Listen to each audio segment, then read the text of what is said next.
नमस्कार दोस्तों, कैसे हैं आप सब। उम्मीद करती हूँ कि आप सब बहुत अच्छे होंगे। आज के वीडियो में हम बात करते हैं गुरुवार का व्रत उठाना है तो कैसे आपको उठाना है, कितना गुरुवार का व्रत किया जाता है, उद्यापन कैसे किया जाता है, व्रत कब आपको उठाना चाहिए, नियम विधि सब कुछ आज के वीडियो में जान लेते हैं। तो आप लोग वीडियो को देखिए। जितनी भी जानकारी है गुरुवार से संबंधित आज के वीडियो में हर चीज़ के बारे में जानेंगे, तो वीडियो को देख ले। कोई भी सवाल सुझाव या डाउट होगा नीचे कमेंट बॉक्स में ज़रूर बताएं। तो गुरुवार का व्रत जो होता है या कोई भी व्रत जो होता है शुक्ल पक्ष से ही उठाया जाता है। अमावस्या मौनी अमावस्या है 29 तारीख को, उसके बाद जो है आप गुरुवार का व्रत भी उठा सकते हैं। ठीक है, गुरुवार का व्रत जो होता है संख्या में भी आप कर सकते हैं और चाहे तो आप करते रहें, जब आपकी मनोकामना पूर्ण हो जाए उसके बाद जो है उद्यापन आप कर सकती हैं। लेकिन उद्यापन आप लोग जरूर कीजिएगा। तो बहुत संख्या में अगर आप करती हैं तो 16 गुरुवार का व्रत किया जाता है और 17वें में जो है उद्यापन किया जाता है। उद्यापन आप खुद से भी कर सकती हैं और पंडित को भी बुलाकर कर सकती हैं।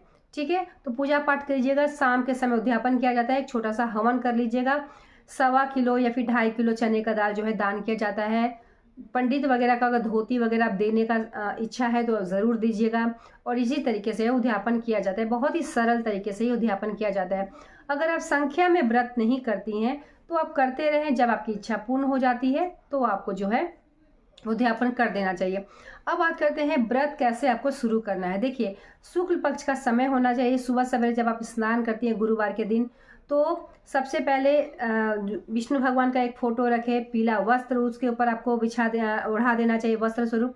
खुद भी जो है आप पीला वस्त्र पहने, पीला पुष्प, भोग में हुए चने का दाल, मुनक्का गुड़ रखना चाहिए। और जब आप व्रत करती हैं तो सबसे पहले उस व्रत का संकल्प आपको जरूर लेना चाहिए। संकल्प कैसे लेना चाहिए, हाथों में पुष्प लेकर, पानी लेकर आपको संकल्प लेना है। अपना नाम, स्थान, गोत्र बोलना है। किस मनोकामना है तो ये व्रत कर रही है वो आपको बोलना है। और कब कितने आप व्रत रखिएगा, 16 कीजिएगा या फिर जब तक आपका इच्छा हो तब तक, मनोकामना पूर्ण नहीं होता तब तक करना है। ये बोलकर जो है उस पुष्प को विष्णु भगवान के पास आपको छोड़ देना है। और पीला चंदन हुआ, ये सब विष्णु भगवान को लगाए, माता रानी को सिंदूर लगाए पीला। उसके बाद से जो है आप पूजा पाठ करें। और कथा इसमें कहा जाता है, सबसे पहले आपको दीपक ही जलाना चाहिए। दीपक जो होता है साक्षी होता है हमारा पूजा पाठ का। इन सब बातों का ध्यान रखें। घर में किसी भी तरह का लड़ाई झगड़ा है, पति पत्नी में लड़ाई है, शादी विवाह नहीं हो पा रहा, घर में बरकत नहीं है, सुख समृद्धि नहीं है, कलेश मचा हुआ, गुरुवार का व्रत करती हैं अति उत्तम। अगर व्रत नहीं करती हैं तो कुछ नियम भी आपको जरूर करना चाहिए। तो इस तरीके से आपको संकल्प ले लेना है और संकल्प लेने के बाद जो ही पूजा पाठ कर ले, दीपक तिलक वगैरह कर ले। व्रत का कथा होता है, बृहस्पतिवार का व्रत कथा, वो आप कथा करें। कथा करते समय हाथों में जो है पुष्प आपको लेना है। चने का दाल बहुत सारे लोग लेते हैं, चने का दाल, मुनक्का गुड़ आप रखे रहें हाथों में।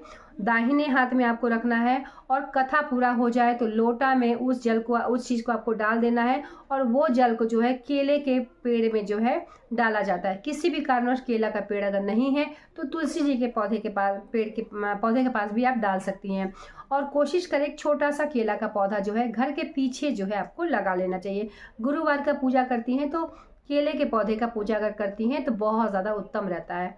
ठीक है, शाम के समय जो है एक टाइम पीला भोजन खाया जाता है। आप चाहें तो आटे में हल्दी मिलाकर पराठा चाय या फिर पराठा दूध, पराठा गुड़, बेसन का हलवा, मूंग दाल का हलवा, कुछ भी जो है एक टाइम अनाज खाया जाता है। अनाज खाते समय आपको ध्यान रखना है शाम के समय दीपक वगैरह जला ले और सूर्य अस्त के बाद जो है वही खाया जाता है। दूध लेना है तो हल्दी थोड़ा सा उसमें डाल लीजिएगा। एक ही टाइम मुख जूठा किया जाता है। ठीक है, अब ये बहुत ज़रूरी बात है कि जो अब प्रसाद आप भोग लगाई हैं उस प्रसाद को आपको खाना है। और ध्यान रखिए कि जब वो प्रसाद आप खाइएगा उसके बाद से फिर से आपको अनाज नहीं खाना है। तो इसीलिए वो प्रसाद जो है रखती हैं, हम लोग रखते हैं।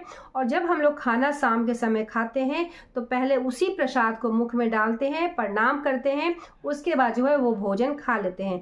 अगर आप पूजा करने के बाद अगर वो प्रसाद खा लेती हैं तो आपका अनाज का मुँह जूठा हो गया, उसके बाद आपको अनाज नहीं खाना है। इसलिए इन सब बातों को, छोटी छोटी बातें ध्यान से आप समझ लें। जो भोग लगाई हैं चने का दाल, मुनक्का गुड़, उस चीज़ को आपको शाम के समय उठा के ले लेना है। और जब आप खाना खाने बैठिएगा शाम का दीपक जलाने के बाद तो पहले वही प्रसाद मुख में लिया जाता है, उसके बाद जो है भोजन किया जाता है। ठीक है, तो यही नियम होता है बृहस्पतिवार का। ठीक है, आप संख्या में भी कर सकती हैं, बिना संख्या में भी कर सकती हैं। और कोशिश करें कि पीला वस्त्र उस दिन ज़रूर से ज़रूर धारण किए रहे। पीला भगवान जी को भी विष्णु भगवान के ऊपर भी एक पीला वस्त्र आप बांध ले।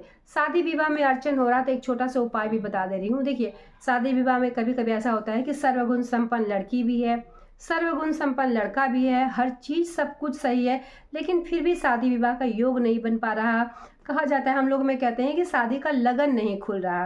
तो ऐसे में आपको क्या करना है, गुरुवार के दिन ही ये उपाय आपको करना है।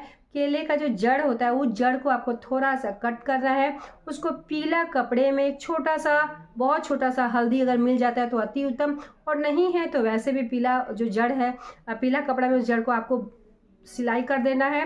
ताबीज बनाना है, गले में भी धारण कर सकती है, बाजू में भी धारण कर सकती है, आपकी इच्छा अनुसार। ठीक है, जब आपका मनोकामना पूर्ण हो जाता है उसके बाद इस चीज़ को आपको बहता हुआ जल में प्रवाहित कर देना है।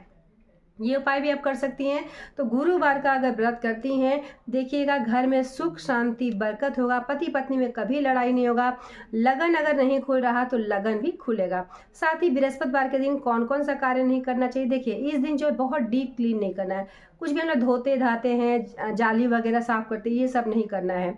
कपड़ा जो है कोशिश करें कि कपड़ा जो है उस दिन आपको नहीं धोना चाहिए। भूंजा जो होता है, जैसे कि कुछ भी हम लोग भूंज के खा लेते हैं, वो सब नहीं खाया जाता। साथ ही चोखा जो है, बहुत सारे लोग कहते हैं चोखा भी नहीं खाया जाता, हमारे यहाँ भी जो है जैसे आलू का चोखा या कुछ का चोखा गुरुवार के दिन नहीं खाया जाता है। सरफ साबुन का इस्तेमाल नहीं किया जाता है। छोटे बच्चे हैं, स्कूल जा रहे हैं, तो उसके लिए मतलब माफ़ी होता है, आप कर सकते हैं, लेकिन खुद कोशिश करें कि साबुन वगैरह उस दिन, शैम्पू साबुन, बाल भी नहीं धोना चाहिए। तो इन सब बातों को आपको ध्यान रखना चाहिए। साथ ही गुरुवार से संबंधित फिर भी मन में किसी भी तरह का डाउट है, सवाल है, तो नीचे कॉमेंट बॉक्स में ज़रूर बताएं। मिलती हूँ एक नए वीडियो के साथ, तब तक के लिए धन्यवाद।